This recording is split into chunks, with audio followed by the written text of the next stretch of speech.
Let's say you call a service plumber over to your house or AC technician or whatever for an issue that's been ongoing for a while.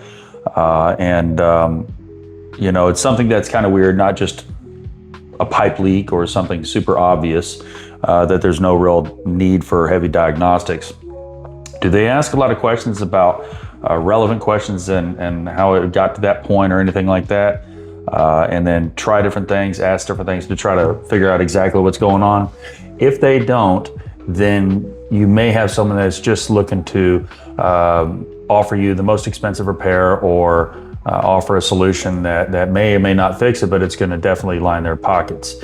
You want to have someone who's going to actually ask you the right questions and try to get down to what exactly is causing this problem. Case in point, my aunt called me a few weeks ago because she had an issue on her tankless water heater and had called a local plumber out there. She lives out in another state, North Carolina, I believe.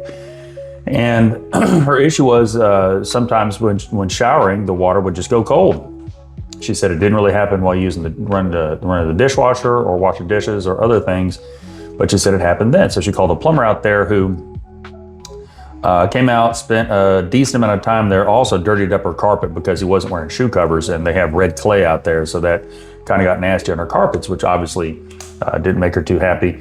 But anyways, her issue of that was the solution that he offered for that particular issue was to install a recirculating pump or circulating pump, however you want to call it. She tells me this and I'm like, why would he install a circulating pump if you're having intermittent hot water issues and where it's not working all the time? I don't understand how a circulating pump would fix that. Well, of course, she said, well, it didn't because the next day it happened again.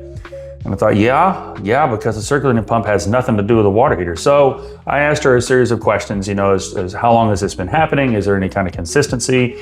When you run out of that hot water at the shower, is it still hot at your sink faucets? And she said, yes, it is. And I said, are you sure? Because a lot of times people will say that and they're just assuming it, but they didn't really check. So I said, well, hey, while I'm on the phone with you, go ahead and see if we can recreate this. Turn on your shower, let it run. When it goes cold, I want you to go leave it on and turn on your sink faucet and tell me if they're cold or hot. So she does this, says, yep, the water's running cold out of the sink. And I said, okay, so it's not a faucet issue, it's at the tankless. Leave all this running, go to where your tankless water heater is and tell me what you see, because it should be throwing an error code. And she goes down there, sends me a video. Sure enough, that thing, the alarm is going off. It's presenting an error code. And I said, okay, let's look that up and see what that means specifically to this brand. Saw what it was, told her, yeah, you need to do this and it should be able to fix it, blah, blah, blah. That company charged her $2,300 for a circulating pump. Never asked her how often this had happened. She tells me like, oh yeah, the guy didn't really ask me any questions. He didn't do any, that I know of, it didn't seem to do any real testing on anything, but he definitely didn't ask me the questions that you did. And so, yeah, I don't know what he was doing. And I just thought, well, can you return it or whatever, which I knew they probably wouldn't accept a return because it's already been installed. Sure enough, she calls him, tells him what happened, tells him that she had talked to her nephew about the issue. And of course, that's always going to insult someone else. They don't normally want to hear that because their ego is too big to be able to assume or to think that maybe they're wrong about something. But he stood behind his plumber and said that is an honest fix. And to which I'm like, but it didn't fix it. Why would you stick behind that? If one of my plumbers came to me and told me this lady was having intermittent hot water issues on her tankless and he installed a circulating pump, I would first ask, why?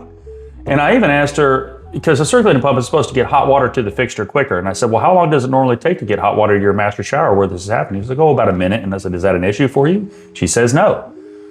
So again, I'm like, why would you install this to the tune of $2,300? Not her. She just went for it because she thought that would fix it. She was putting her trust in this plumber. And when she spoke to the owner backed him up, which I get backing up your employees, but why not say, hey, you know what? Yeah, I hear what you're saying. Let me talk to my guy. I'll get back to you. And then you can go deal with it and offer her a refund because clearly that's not going to fix it. Anyhow, she was able to call a different plumber who built her house. He came out there, took care of it. It was just a clogged exhaust vent, fixed it in 5 minutes. And she canceled her check with that company. She told the company, look, if you don't want the return, I'm canceling the check. And I'm not letting you come out here again because I don't have trust in you. And that's how quickly and how easily you can lose trust in the customer if you're not asking the right questions and trying to get down to what exactly is causing an issue. And so that's kind of what I'm getting at, is if you have some odd issue that's been recurring and you can't seem to get it fixed or haven't dealt with it, whatever the case may be, make sure that they are actually trying to get down to what the problem is and not just throwing out expensive solutions without doing any kind of diagnostic work. You know, that's what we focus on heavily is going after the problem, not the symptoms. And I've seen it so often in my career where servicemen and women just go after an expensive solution and not really a solution to the problem that is fixing it, because they don't do enough diagnostics or they just assume without confirming. Anyhow, hope this information helps. And yeah, if you ever need a good diagnostician, that's exactly what we do for plumbing. Call us at Dynamic Drains Plumbing. Thank you guys. Later.